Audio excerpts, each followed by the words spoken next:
Okay, अस्सलाम वालेकुम everyone, this is Mac. इस साल देयर इज अ पॉसिबिलिटी कि आपका एग्जामिनर आपको इस टाइप का भी क्वेश्चन दे सकता है इन लॉजिक गेट्स। लाइक वो आपको एक ट्रुथ टेबल दे देगा and he will be asking you कि after looking at this truth table kindly write down the logical statement, or he can even ask you to create the circuit diagram after looking at this truth table. तो एक छोटा सा ये part था बच्चों हमारा, I guess आज तक कभी इस टाइप का क्वेश्चन आया नहीं है, लेकिन what I think this year examiner might give you this type of question कि आपको वो एक ट्रुथ टेबल दे देगा and he will be asking you to develop the logical diagram, और या फिर लॉजिकल स्टेटमेंट आप लोगों को लिखने के लिए बोल देगा। सो बड़ा सिंपल सा टास्क होता है। देखिए व्हाट यू डू, जब भी आपके पास इस टाइप का क्वेश्चन आ जाए, first we are going to write the logical statement. How we write the statement, आप लोगों को सिर्फ वो स्टेटमेंट पिक करनी है जहां पे वन हो। तो I can see the X is the result, और यहां पे I am having one, so I can see this is the line I need to pick. I can see another one over here, so I am going to pick this line as well. तो ये दो आपके जो lines हैं आप लोगों ने pick कर ली। अब you can see over here, यहां पे जब वन था तो the value of A is zero. If the value of A is zero तो आप लोग इनपुट लेंगे with not gate, and if the value of A is one, या अगर किसी वेरिएबल की वैल्यू वन है तो आप लोग सिंपल इनपुट लेंगे। Since the value is zero तो मैं यहां पे इनपुट लूंगा विद अ नॉट गेट। मैंने डायरेक्ट स्टेटमेंट ही लॉजिकल सर्किट ही बना दिया, खैर इट्स फाइन। नाउ अब बच्चों b की वैल्यू क्या है, the value of b is one, तो मैं सिंपल इनपुट लूंगा एंड ये दोनों स्टेटमेंट्स आपस में क्या हो जाएंगी, दे विल बी एंड। अब बच्चों c क्या है, c की वैल्यू जीरो है, तो इसके साथ भी क्या लगेगा,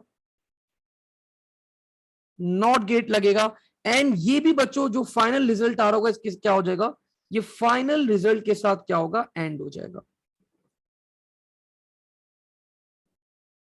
So the statement बच्चों will be, इसकी स्टेटमेंट क्या होगी, लॉजिकल।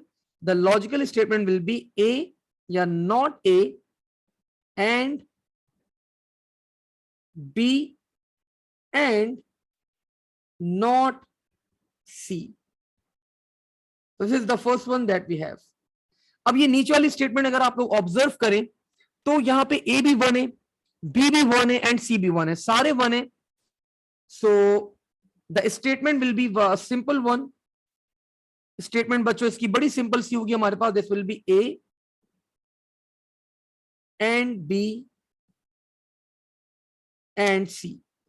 अब अगर इसको हम डायग्राम की फॉर्म में बना लें बच्चों, इस वाले सर्किट को, ए भी एंड हो रहा है, बी भी एंड हो रहा है और सी भी एंड हो रहा है, so the result will be, मैंने सी यहां से ले लिया, ए मैंने यहां से पिक कर लिया, और बी बच्चों मैंने यहां से पिक कर लिया। ये दोनों आपस में एंड हो रहे हैं और ये दोनों रिजल्ट भी आपस में क्या हो जाएंगे, एंड हो जाएंगे।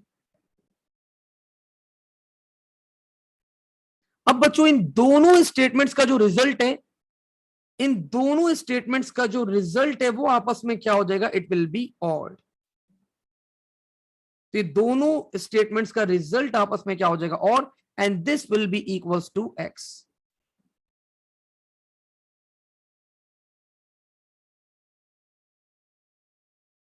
This will be equals to x.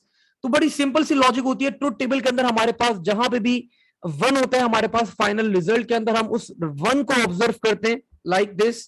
फिर अगर हमारे पास वहां पे वेरिएबल की वैल्यू जीरो है तो हम लोग जितने भी हमारी वैल्यूज होते हैं उन तीनों को एंड करेंगे। जितनी भी हमारे पास वैल्यूज उनको एंड करेंगे। अगर वैल्यू हमारे पास जीरो है तो we are going to put not gate, अगर वैल्यू वन है तो हम सिंपली क्या कर देंगे, एंड कर देंगे अपने रिजल्ट्स को। और अगर इसके अलावा भी बच्चों अगर हमारे पास यहाँ पे वन होता, लाइक लेट्स से यहाँ पे वन है, तो हम ये पूरा सर्किट बनाते हैं और ये सर्किट भी क्या होता, फिर हमारे पास इसका जो भी डायग्राम होती है वो क्या होता आखिर में, और हो जाता हमारे पास। ठीक है, तो ये एक छोटा सा कॉन्सेप्ट था जो आप लोग को पता होना चाहिए। अगर पेपर में बच्चों इस टाइप का क्वेश्चन आ जाए कि आपको ट्रुथ टेबल से लॉजिकल सर्किट क्रिएट करना हो या लॉजिकल स्टेटमेंट लिखनी हो, तो I hope now you people can write. Still if you have any confusion, any doubt, feel free to revert back. Thank you. Allah Hafiz, take care, stay safe.